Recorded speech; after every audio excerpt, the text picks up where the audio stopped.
Você está acompanhando o comentário político e econômico do jornal Resenha Diária.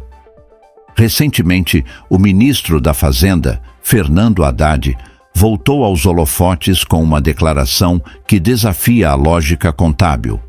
Ele afirmou que o governo Lula herdou um déficit de 1,6% do PIB e que as contas públicas não são cuidadas desde 2015. É uma fala forte, mas que esconde erros conceituais graves que precisam ser expostos. Para quem não é economista, a frase soa como uma justificativa justa, mas para quem paga as contas do país, soa como um malabarismo retórico. O primeiro grande erro é dizer que se herda um déficit de 10 anos atrás. Na administração pública, o déficit é uma fotografia anual.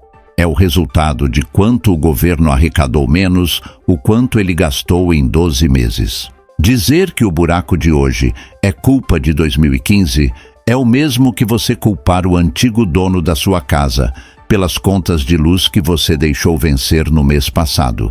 Vamos traduzir isso para o português claro. Todo ano, o orçamento é zerado e recomeçado. O governo atual já está no seu quarto orçamento planejado e executado por ele mesmo. Se existe um déficit de 1,6% do PIB hoje, esse número é fruto das escolhas feitas entre 2023 e 2026. É importante lembrar um fato que o ministro esquece de mencionar.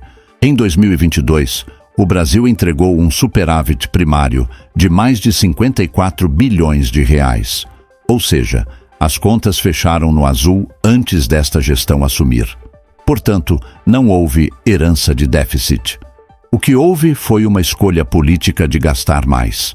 Ao afirmar que as contas não são cuidadas desde 2015, Haddad tenta apagar o esforço de reformas importantes, como o teto de gastos e a reforma da Previdência, que tentaram justamente estancar a sangria que o próprio PT deixou no passado. Outro ponto crítico na fala do ministro é o ataque aos juros. Haddad afirma que o nível dos juros no Brasil não está adequado. Mas aqui entra a causa e a consequência que o governo tenta inverter. Os juros estão altos justamente porque o governo não para de gastar. Quando o BC vê que o governo está injetando dinheiro demais na economia e aumentando a dívida, ele precisa manter os juros altos para controlar a inflação. É um remédio amargo para uma doença chamada irresponsabilidade fiscal. E os números não mentem. A dívida pública brasileira deu um salto assustador de 18% em relação ao ano passado. Isso é um sinal de alerta vermelho para qualquer investidor. Quando a dívida cresce nesse ritmo, o país fica mais arriscado, e país arriscado paga juro caro. O ministro critica o sintoma, mas ignora que ele mesmo é quem alimenta a doença.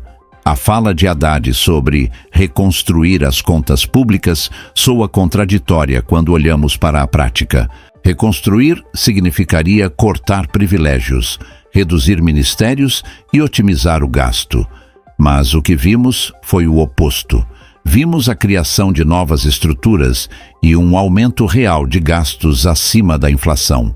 A estratégia do Ministério da Fazenda tem sido focada apenas em arrecadar mais, ou seja, tirar mais dinheiro do seu bolso através de impostos e taxas, em vez de economizar o que já tem. Ao citar 2015, o ministro tenta criar uma cortina de fumaça histórica.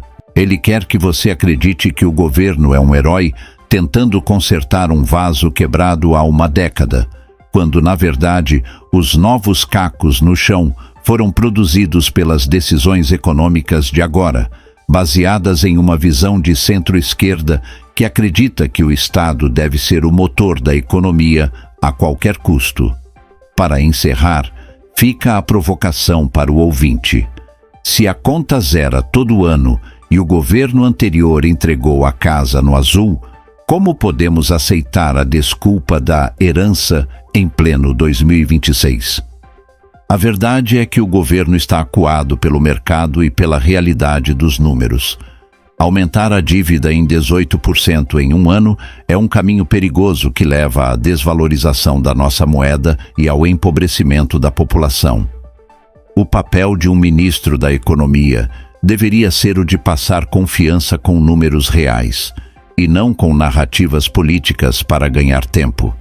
A curiosidade que fica é: até quando o discurso da culpa dos outros vai sustentar uma economia que dá sinais de cansaço?